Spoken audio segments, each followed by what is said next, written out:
আমাদের জাতীয় মসজিদ বাইতুল মুকাররমের সম্মানিত খতিব হযরত মাওলানা আব্দুল মালিক সাহেব, সারা পৃথিবী তাকে আহলে ইলম হিসাবে স্বীকৃতি দেয়। অনেক বড় আলেম, অনেক বড়। আমাদের দেশে তো আমরা হইলাম পোস্টারে আন্তর্জাতিক খ্যাতি সম্পন্ন, এনে নর্মাল কোনো ইয়া নাই। মাইকে হুঁদি তাইলেই উত্তরের ঘরের মানুষও চেনে না, দক্ষিণের ঘরের মানুষও চেনে না, কিন্তু সারা পৃথিবী আন্তর্জাতিক। এর নিচে বাংলাদেশে কোনো কি নাই, বক্তায় আন্তর্জাতিকের নিচে বিশিষ্ট ইসলামী চিন্তাবিদের নিচে বাংলাদেশে কোনো পদে নাই। অল্প স্বল্প চিন্তা করবে এরকম নাই, বিরাট চিন্তা এরকম না। আসলে উনি পোস্টার সর্বস্ব মাওলানা না, বাস্তবিক অর্থে পৃথিবী যাকে চিনে, সারা বিশ্বের, সারা আরব বিশ্বের ওলামায়ে কেরাম, তিনি ওই মাফের একজন আলিম। উনি আরবিতে, উর্দুতে, বাংলাতে সব বিষয়ে সমান পারদর্শী। ওয়ালা তাকুম মিনাল গাফিলিন, গাফেল না হওয়া, গাফেল না। মুমিন গাফেল হয় না। আল্লাহর নবী সাল্লাল্লাহু আলাইহি ওয়াসাল্লাম হাদিসের মধ্যে আছে, সাহাবায়ে কেরাম নবীজির চেহারার স্বাভাবিক অবস্থার বর্ণনা দিতেন। সাহাবীরা বলতেন, নবীজি সাল্লাল্লাহু আলাইহি সাল্লামের চেহারা মুবারকের দিকে তাকাইলে 24 ঘন্টা মনে হতো মুতাওয়াসিলাল আহজান দাইমাল ফিকর, তিনি সর্বদাই চিন্তা করতেছেন এবং কোনো না কোনো ফিকির করছেন।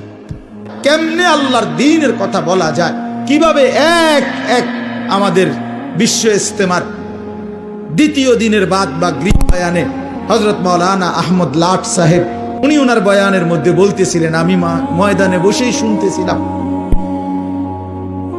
সাল্লাল্লাহু আলাইহি সাল্লামের 24 ঘন্টা ফিকির ছিল এক এক আল্লাহর বান্দা কিভাবে জাহান্নাম থেকে বাঁচে। কোরআনুল কারীমের মধ্যে আছে, আল্লাহ তাআলা বলেন, ইলাইহি ইয়াসআদুল কালিমুত তাইয়্যিব ওয়াল আমালুস সালিহু ইয়ারফাউহু। আল্লাহ তাআলা বলেন, প্রথম আমি কালেমায়ে তাইয়্যিবা লা ইলাহা ইল্লাল্লাহ মুহাম্মাদুর রাসূলুল্লাহ, এই কালেমায়ে তাইয়্যিবা এইটা আমি বান্দার কাছ থেকে প্রথম গ্রহণ করি।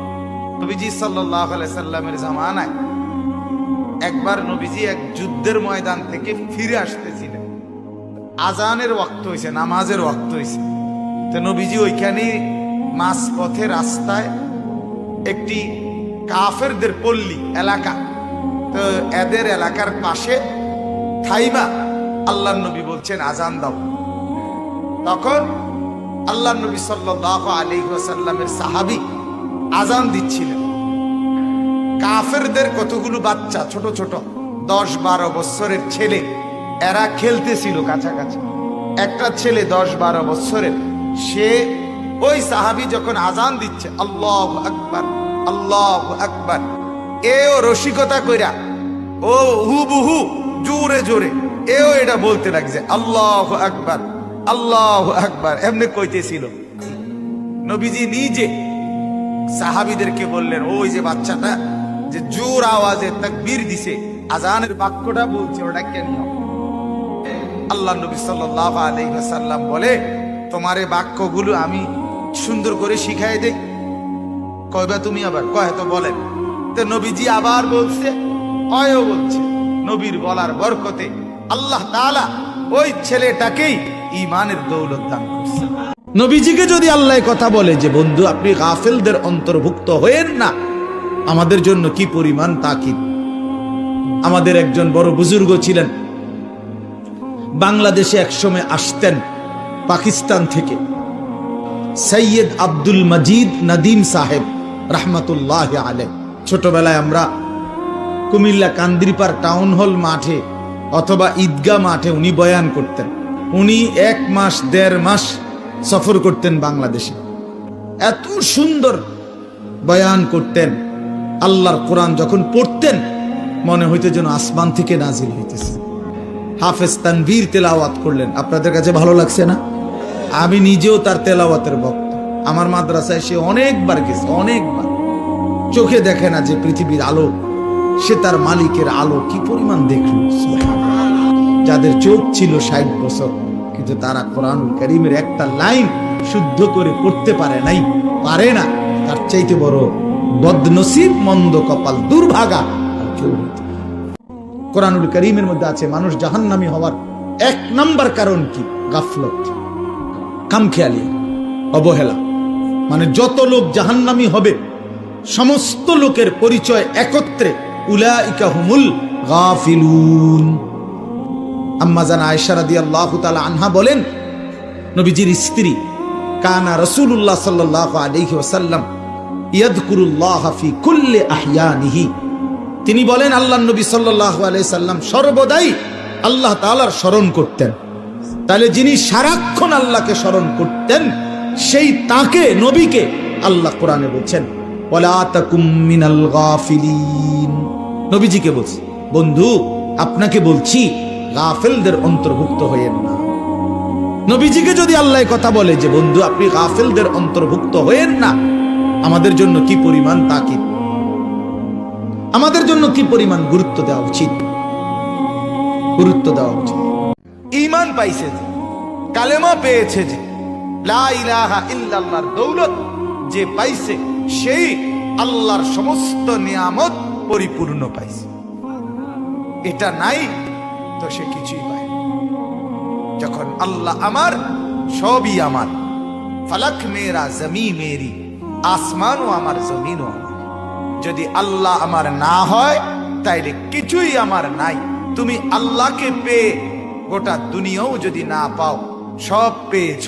তুমি আল্লাহকে না পেয়ে গোটা দুনিয়াও যদি পাও, কিছুই পাও। এজন্য সর্বশ্রেষ্ঠ পুঁজি আমাদের ঈমান। বলেন আলহামদুলিল্লাহ। এই ঈমানের এক কালেমা কুল কায়নাতের সর্বশ্রেষ্ঠ বাক্য, সর্বশ্রেষ্ঠ বাক্য। আমরা প্রত্যেকেই বলি যে লা ইলাহা ইল্লাল্লাহ।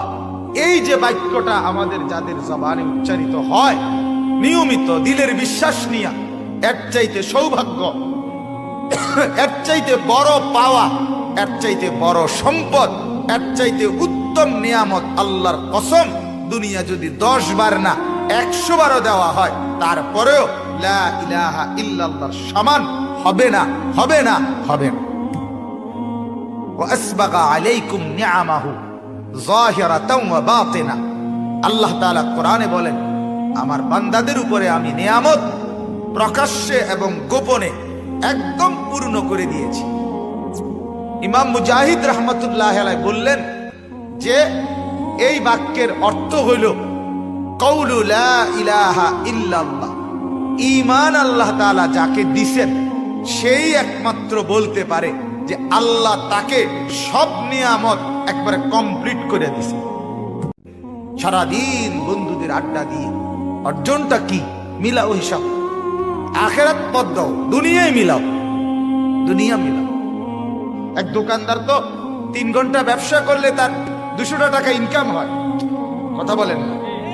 এটাতে একটা বুঝ আছে বেটার। একটা অটো ড্রাইভার, সিএনজি ড্রাইভার ঘন্টা 2 গাড়িটা চালাইলে তার তো 200 টাকা লাভ হয়। এটা বুঝ আছে। তা তোমার বুঝটা কি? যেই নারীর জন্য তুমি এত পাগল, সেই নারী কি তোমার মিলবে না? তাইলে তো এটার জন্য এত পাগল হইয়া অস্থির হয়ে যাওয়ার মতো, কুত্তার মতো হয়ে যাওয়ার কি আছে? এটা কুকুরের মতো মেয়ের পিছনে পিছনে ঘুরার কি আছে এটার ভিতর? একটু সবর করলেই তো। আল্লাহ তাআলা কোরআনে বলছেন, আমি যাকে বানিয়েছি তার জন্য তার স্ত্রীকে আল্লাহ বলেন আমার কুদরতের নিদর্শন। আমি আল্লাহ প্রত্যেক পুরুষের জন্য তার স্ত্রীকেও তার দেহের অঙ্গ থেকে আমি বানায় রাখছি। আমি নিজ চোখে দেখছি কোটি কোটি টাকার মালিক, বউ থাকে ঢাকা, বেড়া থাকে কুমিল্লা, বেড়া ছাদের উপরে বইয়ে সারা রাত গিটার বাজায়, গিটার আর বিড়ি আমার চোখে। আর তুমি ঠিক কোন লাগবে না, আমি দেখছি ঠিক কিটা বাজে, ঠিকের কিটা সারা রাত গিটার বাজায় আর বিড়ি একটার পর একটা সিগারেট খায় আর গান গায়। গান তো না, গানের জাত না, কোন লাইনে কোন সুন্দর বলতে কিচ্ছু নেই। নাউজুবিল্লাহ। চলো ভাইয়া বুঝতে শিখো, নিজের ভাবনা ভাবো। তু আগার মেরা নিহি বনতা না বন আপনা তো বন, তুমি আমার কিছু যদি নাই করো তোমার জন্যই করো, তোমার ভাবনাই ভাব। দেখো সারাদিনের অর্জন কি, সারাদিনের অর্জন কি, কি লাভবান হইলা? ছবি দেখে, নারী দেখে, উল্লঙ্গ দৃশ্য দেখে, অশ্লীল সিনেমা দেখে, নাটক দেখে, জিনা ব্যভিচারের দৃশ্য দেখে, মদ খেয়ে, জুয়া খেলে, উলঙ্গ বেহায়াপনার মতো বাহিরে বাজারে ঘুরে সারাদিন বন্ধুদের আড্ডা দিয়ে অর্জনটা কি? মিলাও হিসাব, আখেরাত পদ দাও, দুনিয়ায় মিলাও, দুনিয়া মিলাও।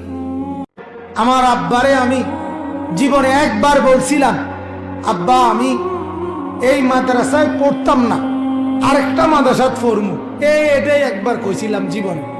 তা আব্বা বলছিল, ফুত পরের বেলা ভাত আমার ঘরে খাইও না, যাও বাইরেও বেটা, পরের বেলা ভাত খাইও না। বাবার সেই কথা মনে আছে, চোখের পানি মুছতে মুছতে তো মাদ্রাসায় ঠিকই চলে গেছি। সেদিন মনে হয়েছে বাপ কত শক্ত পাষাণ, আজ মনে হয় বাপ আপনি যদি সেদিন শাসন না করতেন আজ আপনার কোরআনের কথা বলার তৌফিক হতো না। এটাই বাস্তবতা। মাকে মজবুত হইতে হবে, বাবাকে মজবুত হইতে হবে। তুমি নামাজ পড়বা, নয়তো আমি তোমার সাথে নাই। তুমি সেজদা করবা, নয়তো আমি তোমার সাথে নাই। তুমি স্ত্রী পর্দা করো, নাহলে আমি তোমার সাথে নাই। তুমি ছেলের বউ পর্দা করো, নয়তো আমি তোমার রান্না খাবো না। খোদার কসম, না খাইয়া মরবেন না, আল্লাহ খাওয়াবে। আর যদি না খেয়ে মরে যান তাইলে মৃত্যুর সাথে সাথে জান্নাতে চলে যাবে। কথা বোঝেন নাই কথাটা? আপনি নামাজের ব্যাপারে আত্মা ছেড়ে দিছেন যে আর কইতাম না, ওই তো না হেতে, কিন্তু পয়সা কামাইতে পারব, কাজে টেহা লাগায় ব্যবস্থা করতে পারে কিনা এটা চিন্তা করুন। তাহলে আপনি দুনিয়ার ব্যাপারে হাল ছাড়েন নাই, আখিরাতের ব্যাপারে হাল ছেড়ে দিলেন কেন বলে? এরপরে আল্লাহ তাআলা হ্যাঁ বলে, না হুজুর বিশ্বাস করেন, লক্ষবার বলছি, কোটিবার বলছি, কোনোভাবেই ছেলেটাকে পারলাম না, কোনোভাবেই মেয়েটাকে পারলাম না। হতে পারে, হতে পারে কিনা বলেন? আল্লাহ তাআলা এটাও বলে দিছে, ফাইন আসাউকা, যদি নাফরমানি করে, ফাকুল ইন্নী বারিউম মিম্মা তা'মালুন, আপনি স্পষ্ট বলে দেন তোমরা যা করছো গুনাহ, নাফরমানি, টেলিভিশন দেখতেছ, নাচ দেখতেছ, গান শুনতেছ, অবৈধ রোজগার করতেছ, সুদ খাইতেছ, আল্লাহ বলে তোমার লক্ষ্য বলার পরে যদি না শুনে স্পষ্ট বলে দাও তোমাদের এই কর্মকাণ্ড থেকে আমি মুক্ত, আমি পবিত্র। এরপরে আল্লাহ তাআলা বলেন, ওয়াখফিদ জানাহাকা লিমান ইত্তাবাআকা মিনাল মুমিনিন, নবী আপনি ঈমানদার যতজন আপনার পক্ষে অনুসারী, আপনি তাদের প্রত্যেকের সাথে কোমল, উত্তম, নম্র আচরণ করেন। সুবহানাল্লাহ। কাউকে আপনি নিরাশ করবেন না। ঈমানদার হওয়ার পর প্রত্যেককে আপনি নরম, উত্তম আচরণের মাধ্যমে আখিরাত আর পরকালের কথা বলতেই থাকেন, পরকালের ভয় দেখাইতেই থাকেন। ছেড়ে দেওয়ার সুযোগ নেই। আমরা অনেক মুরব্বী আছে, বাবা আছে, কয় হুজুর কইছি পড়ে না নামাজ, তো হেঁটে যেহেতু নামাজ পড়ে না তার বিদেশের টাকা মিলান কেন? আমরা কথা বলেন না কেন? আপনার ছেলে নামাজ পড়ে না, 16 বছরের ছেলেটা আমনে দি কিস্তি লইয়া, সুদ লইয়া তারে বিদেশ পাঠান। কথা বলেন না কেন? তাইলে বুঝা গেল আপনি তো সন্তানের ঈমানের ব্যাপারে হাল ছেড়ে দিছেন, কিন্তু পয়সার ব্যাপারে হাল ছাড়েন নাই।